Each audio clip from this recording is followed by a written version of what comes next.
အားလုံးပဲမင်္ဂလာပါရှင်အားလုံးပဲမင်္ဂလာပါရှင်အခုကတော့ Telegram သုံးတဲ့သူတိုင်းတည်တာတဲ့အချက်လေးတွေကိုလာပြီးမျှဝေပေးတာဖြစ်ပါတယ်ရှင်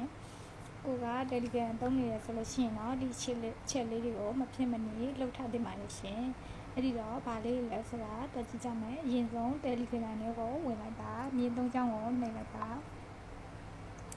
နှိပ်ပြီးတော့ပြီဆိုလို့ရှိရင် my profile ဆိုတာကိုနှိပ်လိုက်ပါဒါဆိုရင်တော့ကိုကခဲတယ်လေးကိုနှိပ်ပြီးတော့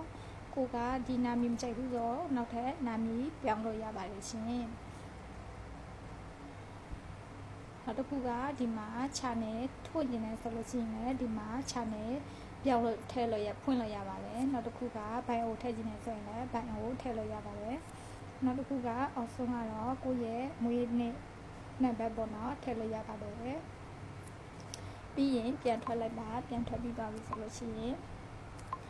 setting တွေကိုဝင်လိုက်ပါ setting တွေကိုဝင်ပြီးသွားပြီဆိုလို့ရှိရင်ဒီမှာ privacy and security ဆိုတာကိုနှိပ်လိုက်ပါပြီးရင်တော့ဒီနေရာရောက်ရင်တော့ဒီမှာဖုန်းနံပါတ်ပေါ့နော်ကိုယ့်ရဲ့ဖုန်းနံပါတ်ကိုသူများတွေကိုပေးမသိချင်ဘူးဆိုလို့ရှိရင်ဒီဖုန်းနံပါတ်ကိုနှိပ်ပြီးတော့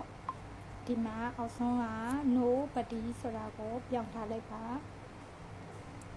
nobody ကိုပြောင်းထားလိုက်ပြီဆိုရင်တော့ဒါကိုဖုန်းနံပါတ်ကိုတခြားသူတွေမမြင်နိုင်တော့ပါဘူးရှင်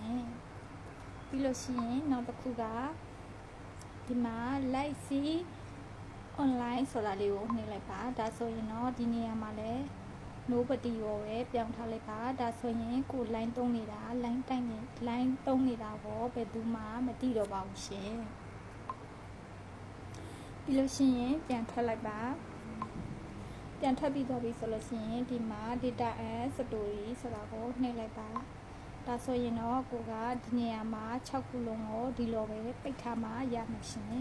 ဒီလိုမျိုးဖွင့်ထားမယ်ဆိုလို့ရှိရင်ဒီ6ခုလုံးကိုပိတ်သွားပြီးတော့ပိတ်ထားလိုက်ပါဘာဖြစ်လို့လဲဆိုတော့ဒီနေရာမှာ download အလိုလျောက်ဒီဟာတွေကိုဖွင့်ထားလို့ရှိရင်အလိုလျောက် download ဆွဲတဲ့ဟာကြီးပေါ်နေမှာပဲဖြစ်ပါရဲ့ရှင်အဲ့ဒီတော့ဒီဟာတွေကိုတွားပြီးတော့ပိတ်ထားလိုက်မယ်ဆိုရင်တော့ကိုထဲမှာ download ဆွဲတာ